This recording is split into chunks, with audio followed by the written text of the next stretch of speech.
36 कर दी और पूर्ण बहुमत।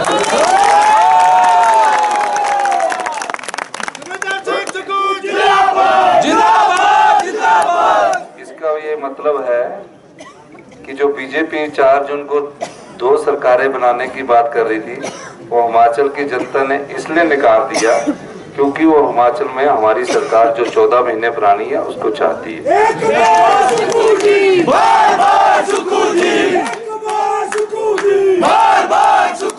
और ये भी मैं आपको कहना चाहता हूँ कि इस लोकसभा के चुनावों में बेशक हम 4 सीटें हार गए, लेकिन विधानसभा में उन्होंने हमें रखा है और लोकसभा में उन्होंने भारतीय जनता पार्टी को जो वोट दिया है उसके मत प्रतिशत में भी जो पहले 70% था वो 14% घटाया। हमारा मत प्रतिशत 27% से बढ़कर 41% हुआ, यानी कि 14 महीने में हमारी सरकार को 14% और लोगों ने भी सराहा है। लेकिन ये 4 सीटें जो हारी है इसमें हमने अच्छा मुकाबला किया। हमने अपने 2 MLO को चुनाव लड़ाया, एक विक्रमादित्य जी थे जो बहुत कम वोटों से हारे, और एक हमारे विनोद सुल्तानपुर जी थे, अनंत शर्मा जी थे, और हमारे चौथे सतपाल राय जादा जी थे। 4 थे, लेकिन ऐसा नहीं है।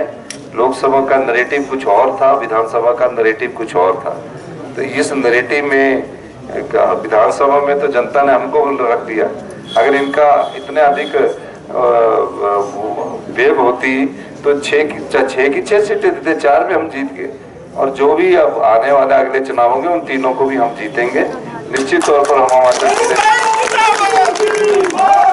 हम निश्चित तौर पर पिछले कल ही उनके इस्तीफे स्वीकार हुए हैं। अब जो भारतीय जनता पार्टी रोना रो रही थी उनसे सवाल पूछा जाना चाहिए कि आप बताओ कि 4 जून को आपकी सरकार आप कैसे बनेंगे। अब तो 38 हो गए, ठीक है। पहले 34 थे, ठीक था। 34 में वो कहते थे एक स्पीकर महोदय हो गए तो 33 रह के हम ही आ जाएंगे, 3 इंडिपेंडेंट को जोड़ के कर देंगे।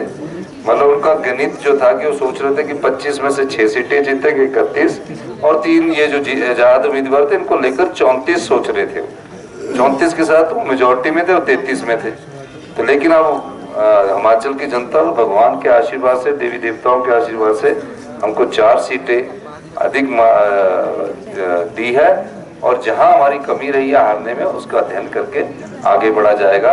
और इस जीत के साथ हमारी ये कार्यकर्ताओं का ये भी ध्यान रखना चाहिए कि अब हमें कदम दर कदम बढ़ता है, आगे बढ़ना है और आगे बढ़कर और मजबूती